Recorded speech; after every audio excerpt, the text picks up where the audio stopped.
সকাল থেকেই ঘন কুয়াশার চাদরে ঢেকে আছে শহর এবং রাজ্যের বিভিন্ন জায়গায় কুয়াশার দাপট। কলকাতা বিমানবন্দরের দৃশ্যমানতা একেবারে তলানিতে। আজ ভোর থেকে প্রায় 2 ঘন্টারও বেশি সময় বিমান চলাচল বন্ধ ছিল এবং ভোরবেলা 5টা 40-এ বিমান ওঠানামা বন্ধ হয়ে যায়। কুয়াশার কারণে কলকাতা থেকে বিভিন্ন জায়গায় যাওয়ার 10টি বিমান দেরিতে ছাড়ে। সকাল 8টার পর উড়ান চালু হলেও দিনভর কলকাতা থেকে বিমান ছাড়ায় প্রভাব পড়ার আশঙ্কা রয়েছে। সকাল থেকেই ঘন কুয়াশার দাপট, কলকাতা বিমানবন্দরে দৃশ্যমানতা একেবারে তলানিতে। আর যার জেরে ভোর থেকে 2 ঘন্টারও বেশি সময় বন্ধ ছিল বিমান চলাচল। ভোর 5টা 40 নাগাদ বিমান ওঠানামা বন্ধ হয়ে যায়। কুয়াশার কারণে কলকাতা থেকে বিভিন্ন জায়গায় যাওয়ার 10টি বিমান দেরিতে ছাড়ে। সকাল 8টার পর উড়ান চালু হলেও দিনভর কলকাতা থেকে বিমান ছাড়ায় প্রভাব পড়ার আশঙ্কা। ব্রতদীপ ভট্টাচার্য আমাদের প্রতিনিধি রয়েছেন টেলিফোন লাইনে। ব্রতদীপ, কি জানতে পারছো, কখন পরিষেবা স্বাভাবিক হতে পারে?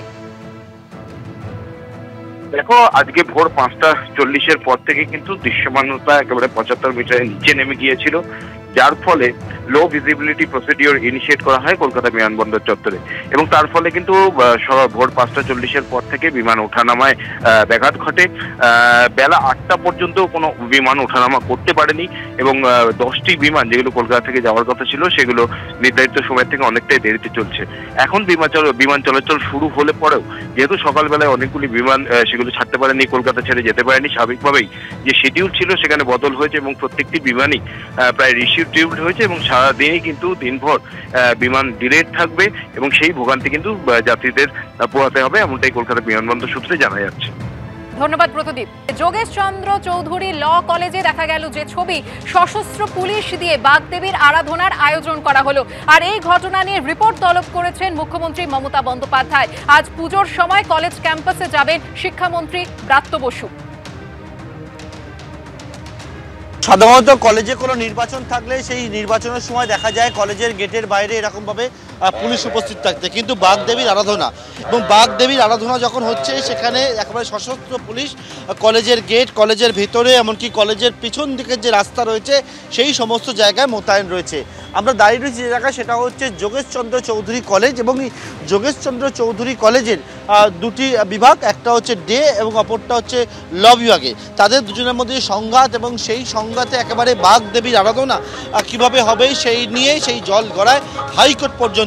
হাইকোর্টের নির্দেশ পরবর্তীকালে একজন পুলিশ অফিসারকে, জয়েন্ট শ্রী পদমর্যাদা পুলিশ অফিসারকে গোটা বিষয়টাকে দেখতে হবে এবং কলকাতার পুলিশ কমিশনার ঠিক করবেন কোন জয়েন্ট শ্রী পদমর্যাদা অফিসার নিরাপত্তা দিকটা দেখবেন। এবং সেই মতো কিন্তু জানতে পারছি জয়েন্ট সিপি অর্গানাইজেশন, ওনাকে কিন্তু দায়িত্ব দেওয়া হয়েছে এবং সেই দায়িত্ব দেওয়া হয়েছে নিরাপত্তার জন্য। বাইরে পুলিশ রয়েছে এবং ল কলেজের পুজো দেখতে পাচ্ছ, বাগদেবীর আরাধনা ল কলেজের, সেই ল কলেজের আরাধনা এখানে যখন হচ্ছে, ডে কলেজ তারা সিদ্ধান্ত নিয়েছে কলেজের ভেতরে না, তারা একেবারে কলেজের বাইরে পাশে যে গলি রয়েছে সেই গলির মধ্যে তারা কিন্তু সেখানে পুজো করছে। কলেজের দুটি প্রান্তের যে গেট রয়েছে সেই দুটি প্রান্তের গেটে দেখতে পাচ্ছি দুদিকেই প্রচুর সংখ্যায় পুলিশ মোতায়েন রয়েছে, সশস্ত্র পুলিশ মোতায়েন রয়েছে।